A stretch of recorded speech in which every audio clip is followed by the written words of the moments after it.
Okay, good evening, everybody. I'm Christy Gerald. I'm the grant administrator, grant writer for the town of Perrysville on their water project. We are getting very, very close to submittal. This is our second and final public hearing. We actually submitted a proposal. The due date was on April the 26th, and we turned that in a little bit earlier. And we have to submit our final application on or before June 28th, so we're getting very, very close. And we're hoping that we get a notice of grant award on August the 29th.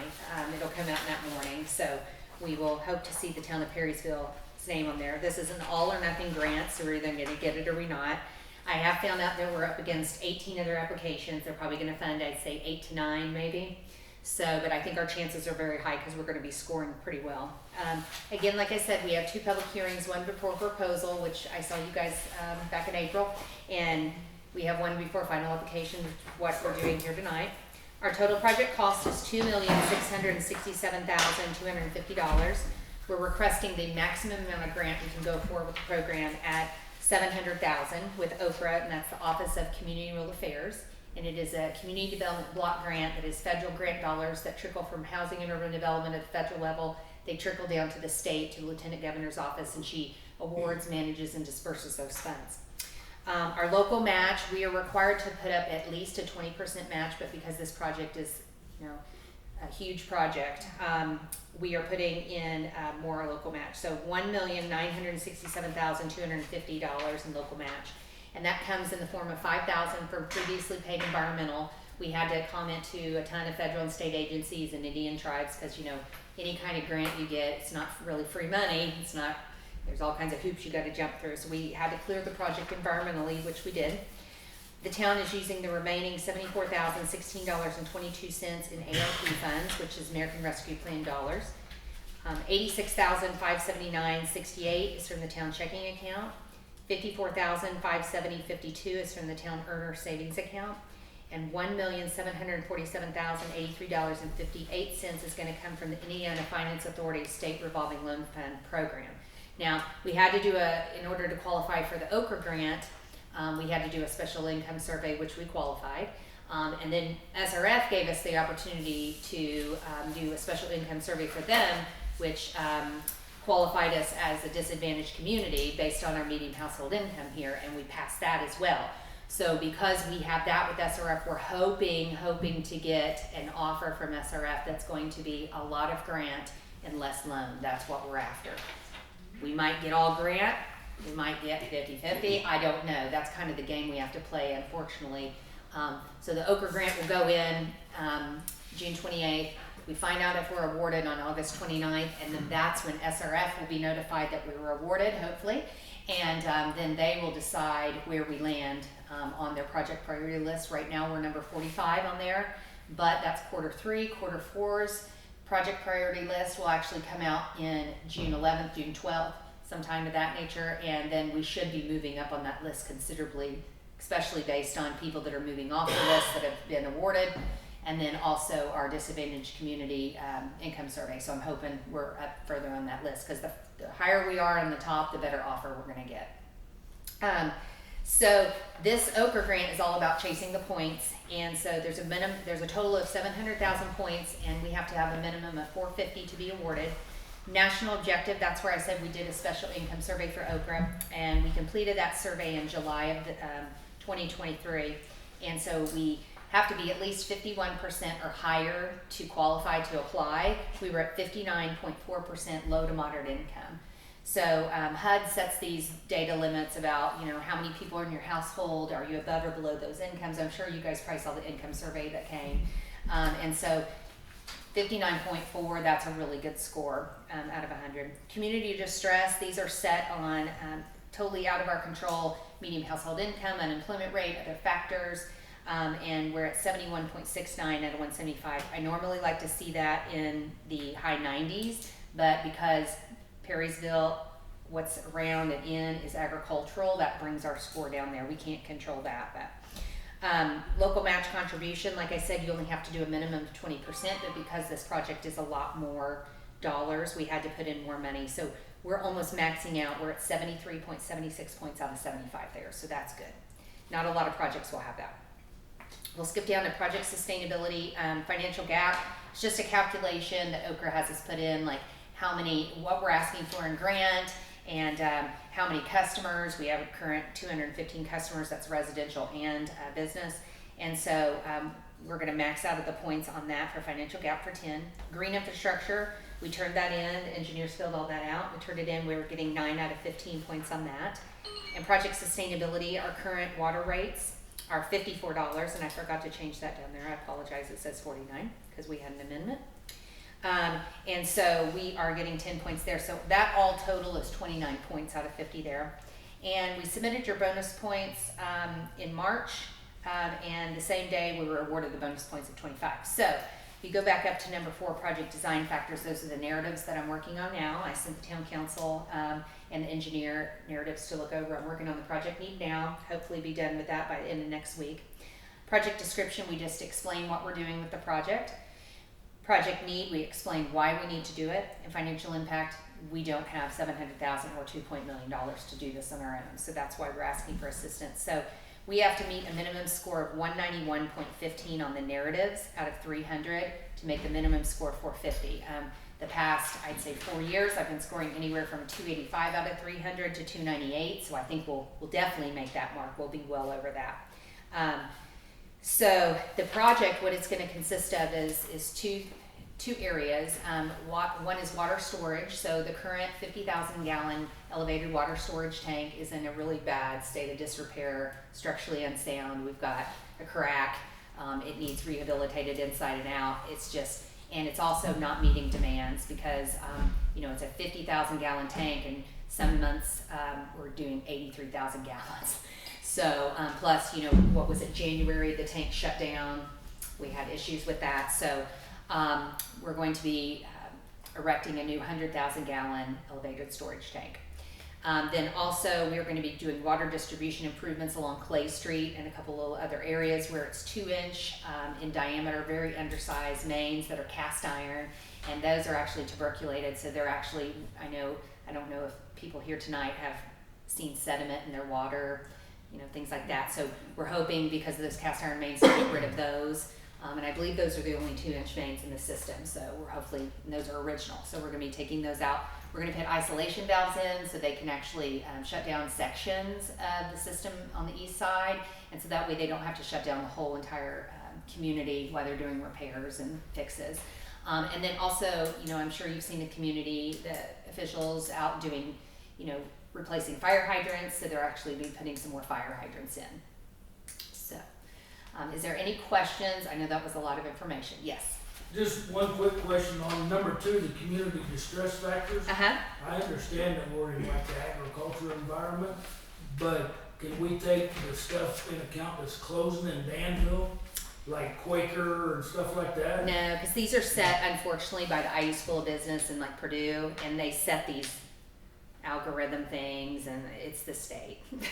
So unfortunately, I wish we could, because all the state would have to do is come to this community and drive around and see that the distress is real, especially with the economy the way it is. But yeah, unfortunately, we have to stick with what that figure is. Yeah. I do have to have one resident comment at least about, would you like to speak about maybe the sediment in your water? Well, between the sediment and the chlorine, I can't use my water for drinking. And I have to clean out my water heater at least once a year. And what is involved in cleaning your water heater out? We have to drain it, and then most times I take one of the elements out and suction out all the crud the sediment and stuff that's in the bottom, and then put my element, or maybe even have to replace my element, and then fill it back up. When you do this cleaning of your water heater, how long does it take you to do that? How many hours? Between drainage and getting the sediment out and stuff, it's probably 6 to 8 hours for me. 6 to 8 hours by yourself? If not longer, because I don't work as fast as I used to. And then the elements, if you have to replace those, how much do those cost? Probably around $30 probably. $30. When's the last time you placed your elements? Well, it's been a couple of years now because I had to get a new water heater, so I haven't replaced one in the new one yet. It's only been about a year that I've had it. Okay, so you got your water heater in 2023, Yes. and how much did that cost you? 300? Electric or gas? Electric, probably $450. At least 400, yeah. $450, I think. Yeah. I'll say 450. Okay, and then you installed it yourself? No, a family friend installed it for me, Okay, and I'm very blessed to have someone that could do that for me. okay. Otherwise, it would have been a pretty good charge there too. I don't know, Tony, what would that run? A couple, $300? I'm sure. I just want you to know the town council, myself, and SRF, we're all trying to do everything we can to get as much grant as possible, because we know rates, you know, it is a really hard time. So we're really hoping to get a good offer from SRF. So just be patient with us, and we'll keep working with them. Yes. I believe you talked to me on the phone. I'm Troy. Oh, Troy, hi. Yes. Before I built my new house, I was cleaning my water heater every 3 years, and the sediment was up to the bottom of the element every time. And state that again, you were cleaning it, how many? I was draining my water heater every 3 years and putting the new bottom element in it because the sediment had worked up that thick in that 3-year span. And it's a 50-gallon water heater. And his house being farther away than mine, he doesn't get the sediment that I get. Okay. Do you have any pictures of your sediment? No, I brought a pipe tin in one day with all the crud stuck to it. We don't have that There's- picture. Dang. Okay. No, And then you said you don't drink your water. I don't. So you buy bottle and jug? Okay, and then how much do you think you spend a month in bottle and jug water? Well, sometimes I get it from a spring, but it has stuff in it too. But what I buy, I probably $20-30 a month, maybe more. Depends. You know, I drink a lot of water, so A month, okay. maybe more. More, okay. And is your water hard as well? Yeah, it has the sediment and such in it, and because of the water tower being beyond me, you know, I don't get any of the dissipation of the chlorine and such like that. So Okay. Do your whites turn yellow? what whites? Yeah. Okay. Does anybody else have any comments or questions? I had a good picture for you too. Did he say you had a good picture? Hey, real quick, I know back when we had a water softener, or I had a water softener, and they would come in to change it. I mean, they would comment that it needs replaced. It's not used that much. Sorry. Yeah, gee, thanks. Well, you're used to it. You can go to probably any commode in this town, pull the lid off the bowl, and you're gonna see a brown slimy film in it. I just got a new toilet too, and when the old toilet was being removed, there was a slimy substance in there, and I was told it was bacteria growing. And of course, it was all brown and such, you know, where the sediment and all the crud built up inside it. How much did your toilet cost? $450. $50. And that was for the toilet and the install? Yes. Okay. But again, it was a family friend, so Okay. that That helped a lot. yes, it helped. Okay. But I was surprised when he said that slimy look in there that was floating around Yeah. was bacteria. Okay. I lived here for 12 years and I always got my water from Grandpa's just because of film and stuff in it. May I ask your name? Rebecca Trosper. Rebecca. They had the same problem with their water softener. It just corroded up, but it was packed full of crud and stuff. It was no longer usable, so we had to replace the water softener. I'm so sorry. So you've lived here for 12 years and you've always had issues with your water? Mm-hmm. Yeah, I always bring it from Grandpa's. I don't have to pay for it. He doesn't charge me. Issues. And where does he live? Come. I live outside Water. Covington. And I would say, I drive to Covington to Grandpa's. Mm-hmm. But I own the house across from the fire station here Okay. in town. Grandpa's to fill my jugs of water. Okay. And he changed my water heater for me because I don't let him do it. And when did he change it? When did you change that? Last year. How much did the new water heater cost you? $450 was it? It was what the water heater, it was the water softener. Water softener. Water softener. Okay. Yeah, we paid almost $500 for it. I'll say 500. Okay. The labor was free though. That's grandpa labor. I'll say grandpa If labor. I ever charged her what I did for her, she couldn't afford me. You're a good grandpa. Okay, anybody else have any other comments or questions?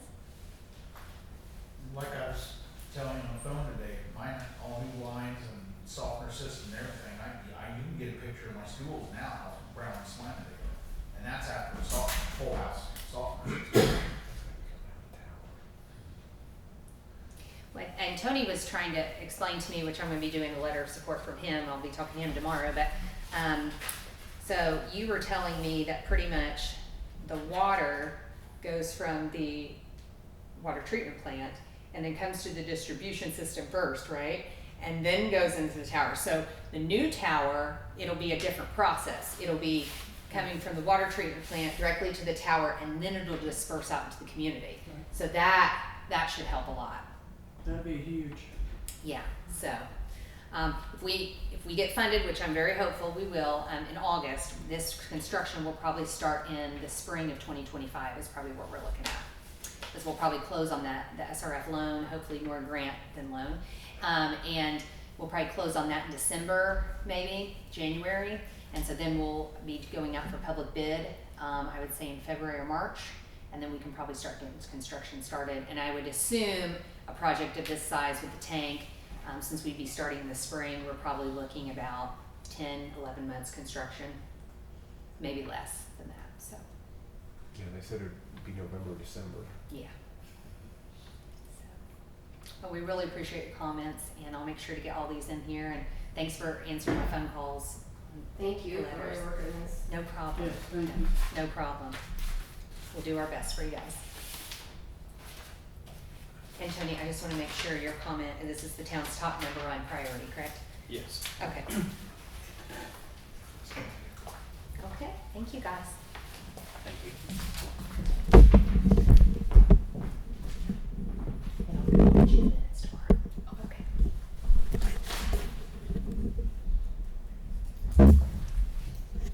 Okay, so start the meeting now for us. Okay, so last month's minutes were accepted by Jeff, seconded by Eddie.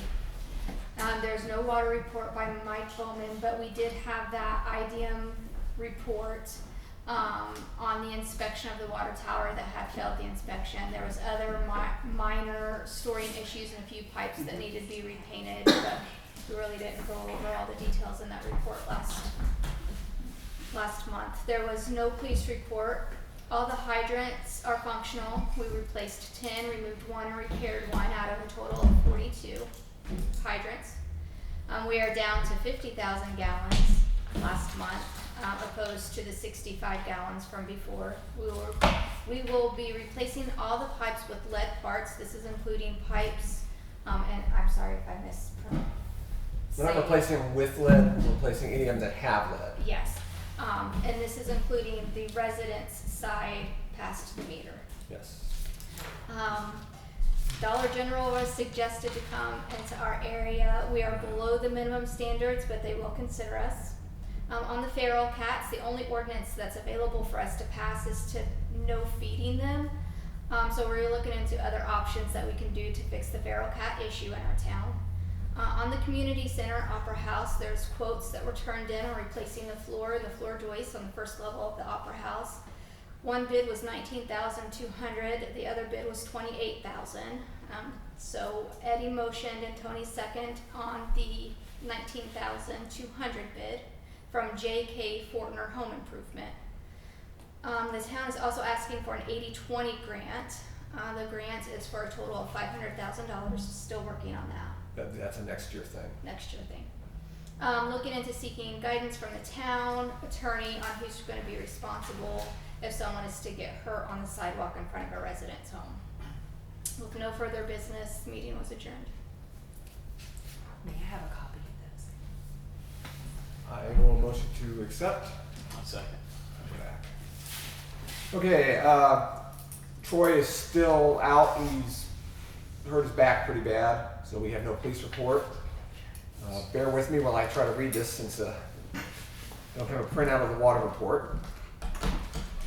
We are still around 48,000 gallons of water usage. That's per day for the month. That was the same for most of May. The plant is running well. The only problem last month was the chlorine injection point became clogged and had to be cleaned. All tests taken were okay. I still have several tests to take this summer along with the monthly bacteria tests. Hope we have good news regarding the new water tower. Mike. That's the water report.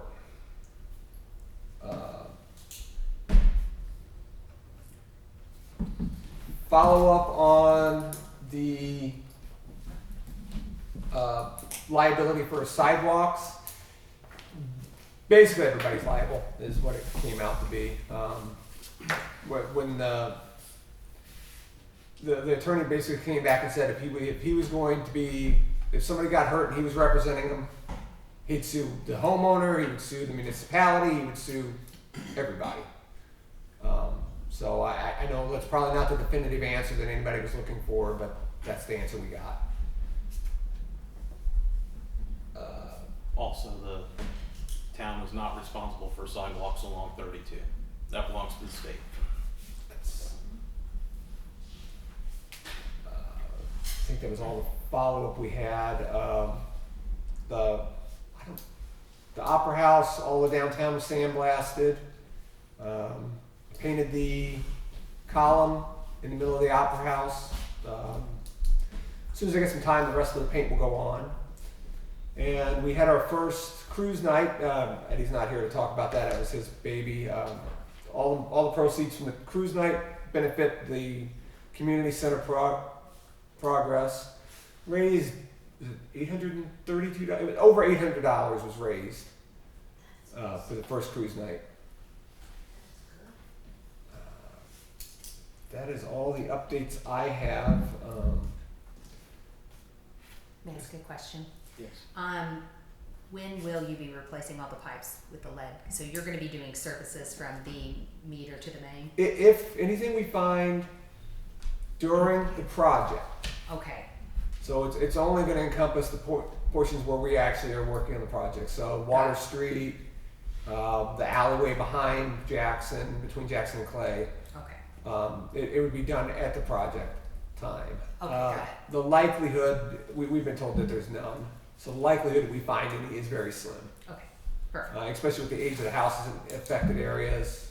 They're relatively newer. They're beyond the time when lead pipes were used, when lead fittings were used. That's all I have. Rebecca, you had, you wanted to come on up and this is, well, come up, introduce yourself. Yep.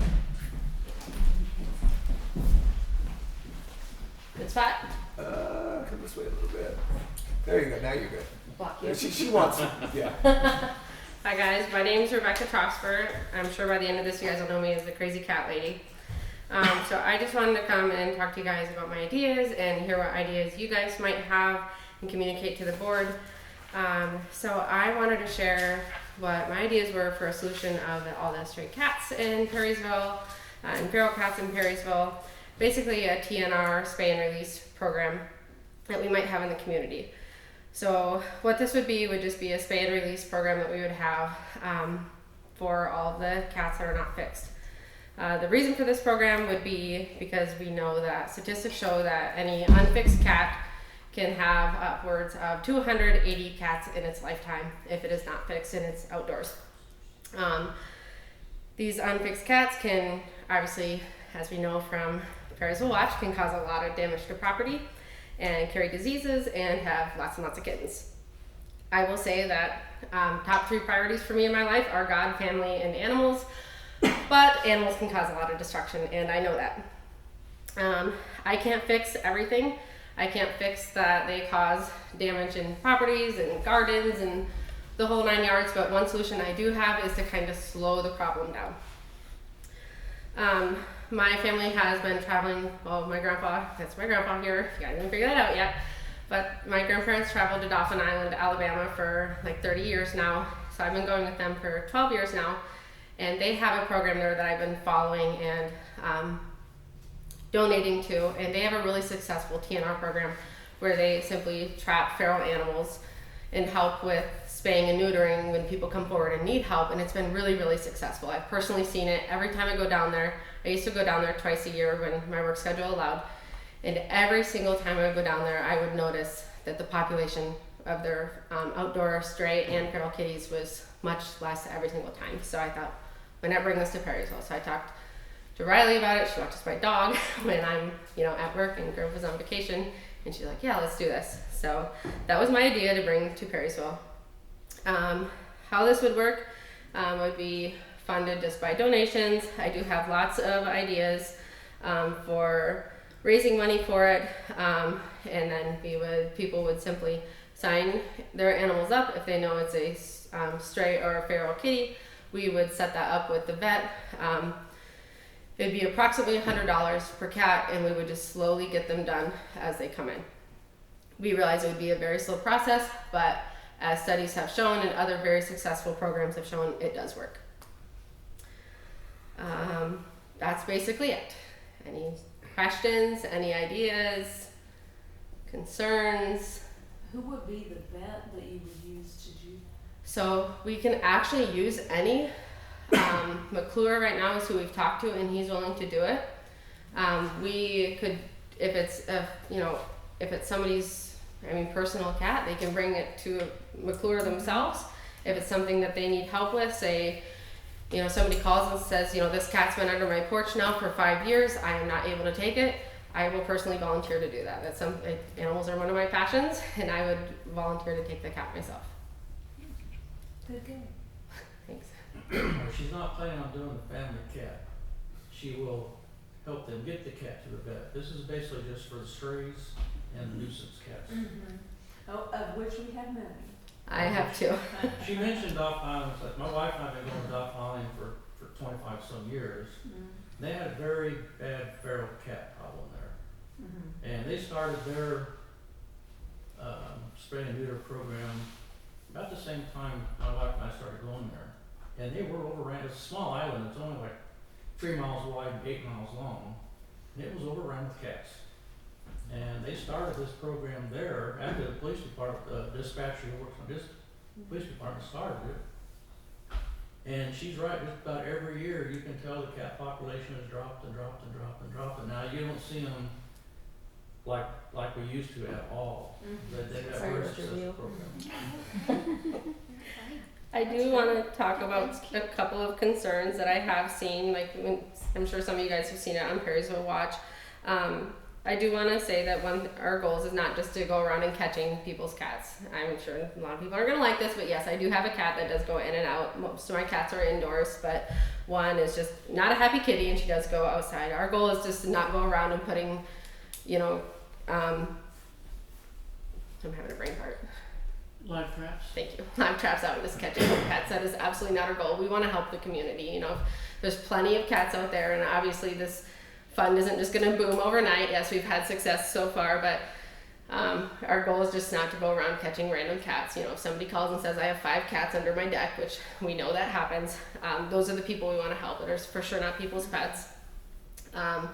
Another thing that has been asked is, why don't we just take them to people's barns, or why don't we just take them to a field? My dad's a farmer, and I'm here to tell you, people take their cats all the time to people's barns, and think that every farmer can take lots and lots of cats, and that's just not the case.